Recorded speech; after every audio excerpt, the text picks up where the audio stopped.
হ্যাঁ, আমি মাথায় টিকা পরবো, আমি হিন্দু, আপনি পরবেন না। আমি জয় শ্রীরাম বলবো, আপনি বলবেন না। ভারত মাতা কি জয় তো সবাই বলতে পারি, বন্দে মাতরম তো সবাই বলতে পারি, জয় হিন্দ তো সবাই বলতে পারি। মুর্শিদাবাদের হিসাবটা পরের মিটিং এ দেব। বাইরন শেষ হয়ে গেছে, ছেড়ে দেন, জামানত চলে যাবে বাইরনে। পাল্টি খেয়েছে, মুকুল রায়ের মতো দশা হবে, ওগুলো নিয়ে ভাববেন না। আপনি যদি ঘুরে এসে বলেন আমি ক্যাশেই করব, বলবে doctor ready, ICU ready, bed ready, ওটি রেডি। কেন পশ্চিমবঙ্গে আয়ুষ্মান ভারত চলবে না? উত্তর দেন আপনি। রেজিস্ট্রেশন করতে হবে শোরুমে, শোরুমের সঙ্গে বকরা করে রেখেছে তৃণমূল। 15,000 টাকা শোরুমে রেজিস্টার করতে হবে। পার্স রেজিস্ট্রেশনে তৃণমূলের 5,000 করে টাকা আছে। এখানকার ব্লক সভাপতি, ওর নাম আমি মুখে আনবো না, ওই বেটাকে আমি ভালো চিনি। আফাজ ভাই পালিশ করে দিয়েছে একটু আগে তার বক্তব্যে।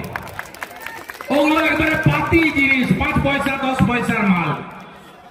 ওদের আমি ওকে কাউন্ট করছি না, কিন্তু ব্লক সভাপতি, পুলিশ, বিএলআরও মিলে বালি লুট চলছে, সরকারের ঘরে রাজস্ব যায় না। কোন নদীর অস্তিত্ব আছে? আপনি বাবু বলুন তো। 1,20,000 টাকার ঘর, 2,000 টাকার বালি, 10,000 টাকা কিনতে হচ্ছে কার জন্য? কার জন্য? কোন লোকের ঘর তৈরি করতে পারছে না এই টাকাতে। শুনুন, আমাদেরকে হিন্দু মুসলমান করতে হয় না। নরেন্দ্র মোদীজির যে স্কিম, তিনি কোথাও বলেননি এই স্কিমে শুধু হিন্দু বেনিফিট পাবে, তিনি বলেছেন ভারতীয়রা বেনিফিট পাবেন। আজকে বলুন, মমতা বন্দ্যোপাধ্যায় যারা টোটো চালিয়ে খান, কত গরিব মানুষ, বেকার যুবকরা, গ্রাজুয়েট ছেলেরা টোটো চালাচ্ছে, 300 টাকা 400 টাকা হলে একটু বাড়িতে তরি তরকারি, মাছ তো কেনার সুযোগ নেই, ওই টাকাতে একটু ডাল ভাত আলু মাখা অন্তত হয়ে যাবে। এই সরকার, এই মুখ্যমন্ত্রী আত্মীয়দের নামিয়েছেন, পরিবহন দপ্তরকে নামিয়েছেন, পুলিশকে নামিয়েছেন। মুর্শিদাবাদ জেলায় 250টা গ্রাম পঞ্চায়েত, দমকল জঙ্গিপুর থেকে, জিয়াগঞ্জ, মুর্শিদাবাদ থেকে, কাঁদি, বহরমপুর থেকে, বেলডাঙ্গা থেকে যত পৌরসভা আছে মিলালে অন্তত 50,000 যুবক, কিছু যুবতীও আছে, সংখ্যায় কম হলেও মহিলারাও টোটো চালান, দেখেছি আমরা রাস্তায়। আজকে তারা, তাদের পেটে লাথি মারা হচ্ছে, বলছে রেজিস্ট্রেশন করো। রেজিস্ট্রেশন করতে হবে শোরুমে, শোরুমের সঙ্গে বকরা করে রেখেছে তৃণমূল। 15,000 টাকা শোরুমে রেজিস্টার করতে হবে। পার্স রেজিস্ট্রেশনে তৃণমূলের 5,000 করে টাকা আছে। বলছে 1,000 টাকা রেজিস্ট্রেশন ফি জমা দাও, মাসে 100 টাকা করে মমতা ভাত তুলবে আপনাদের কাছ থেকে। একদিকে পরিযায়ী শ্রমিক, একদিকে বালি চুরি, একদিকে ধানের দাম নেই। 30 কুইন্টাল মাথা পিছু ক্রয় করা হতো গত বছর পর্যন্ত। এবারে যাবেন কিষাণ মান্ডিতে, ধান তো উঠছে, ঝাড়াই বাছাই করে বস্তা করার পরে নিয়ে যখন যাবেন, বলবে এবারে মাননীয় মমতা ব্যানার্জির সরকার মা মাটি মানুষ নাকি বলেন, 10 কুইন্টালের বেশি ধান এবারে সরকার কিনবে না। আর এই টোটাল লোকদের কাছ থেকে চাঁদা তোলা হবে। 15,000 টাকা রেজিস্ট্রেশন শোরুমে, 100 টাকা করে মাসে, সামনে ভোট, আবার 200 টাকা ভাতা বাড়াতে হবে, টুপি পরাতে হবে বাংলার জনগণকে। তাই টোটাল লোকেদের কাছ থেকে একসঙ্গে 1000 আর 600-1600 টাকা করে তুলবে। ভাবতে পারেন কত বড় অন্যায়। এর বিরুদ্ধে আপনারা গর্জে উঠবেন না?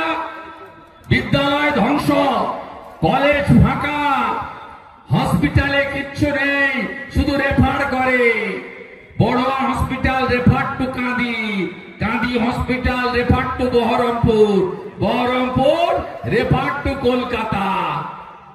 স্বাস্থ্য সাথীর ভুয়া কার্ড চলে, হ্যাঁ কিনা বলুন? কোন নার্সিং হোম কার্ড নেয় না। যান বহরমপুরে বড় লোকের নার্সিং হোমে, বলবে ক্যাশ না কার্ড। আপনি বলবেন গরিব লোক, আমার কার্ড আছে, বলে বাবু বেড নাই, পরে আসুন। আপনি যদি ঘুরে এসে বলেন আমি ক্যাশেই করব, বলবে doctor ready, ICU ready, bed ready, ওটি রেডি। কেন পশ্চিমবঙ্গে আয়ুষ্মান ভারত চলবে না? উত্তর দেন আপনি। আপনি যখন দুরারোগ্য ব্যাধি নিয়ে মুম্বাইতে টাটা ক্যান্সার হসপিটালে যান, পশ্চিমবঙ্গের স্বাস্থ্য সাথী কার্ড চলে না, বলে আয়ুষ্মান আছে, আপনি বলেন না বাবু নেই, টাকা দিয়ে করতে হবে।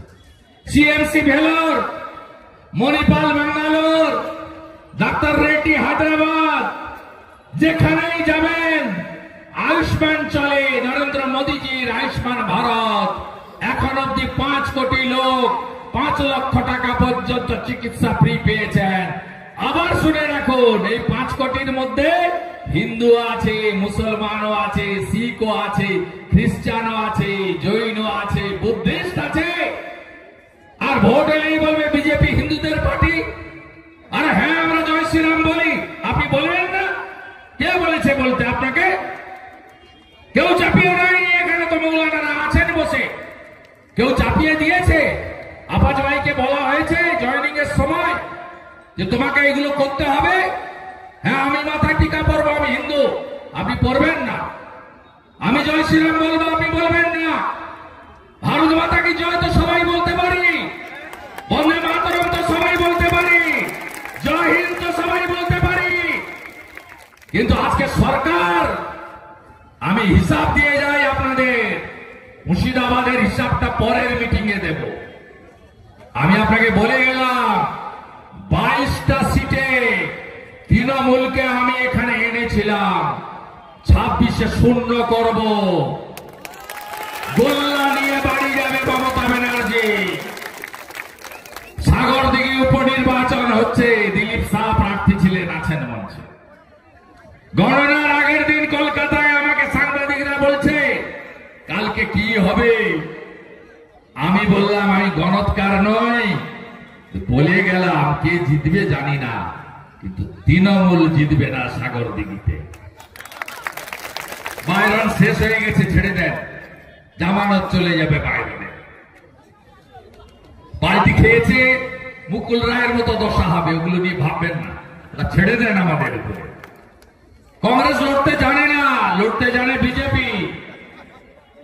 যদি তৃণমূলকে সরাতে হয়, চুরি দুর্নীতি বন্ধ করতে হয়, পুলিশি রাজ খতম করতে হয়, থানাগুলো পার্টি অফিস, সিভিক ভলেন্টিয়াররা সব পার্টির ক্যাডার হিসেবে ব্যবহার করে, ভিলেজ পুলিশকে ব্যবহার করা হয় তোলার কাজে। কদিন আগে এই মিনাল বলে একটা ডাকাত আছে, আইসি কাঁদি কিভাবে মেরেছে গ্রামের লোককে আপনারা দেখেছেন। আমি এর পরে ট্যুরে যাকে মেরেছে তার বাড়িতে যাব, প্রাক্তন সাংসদ ছিল, আমি টিভিতে দেখেছি, যাব। এই গুন্ডাদের রাজত্ব খতম করতে হবে। পুলিশের বেতন কে দেয়? বেতন আপনার আমার ট্যাক্সের পয়সায় হয়। পিসিও দেয় না, ভাইপো দেয় না, মাহে আলমও দেয় না, আর ডেভিড অপূর্ব সরকারও দেয় না। এটা কান খুলে শুনে রাখা দরকার রয়েছে সব পুলিশের। এই অন্যায়, অত্যাচার, মিথ্যাচার সত্যবাবু জয়তে রেখে অশোক স্তম্ভের মর্যাদা করছেন। সিআরপিসি আইপিসি ছিল, এখন বিএনএস, ভারতীয় ন্যায় সংহিতা, তার অপমান করছেন, অমর্যাদা করছেন। রেশন পান না, ডিএ পান না, কেন চটি চাটছেন আপনারা? আমাদের ভিডিও ভালো লাগলে লাইক এবং শেয়ার করুন। কমেন্ট সেকশনে গিয়ে জানান আপনাদের মতামত। আরও ভিডিও পেতে আমাদের চ্যানেল সাবস্ক্রাইব করুন এবং প্রতি মুহূর্তে খবরের আপডেট পেতে প্রেস করুন বেল আইকন।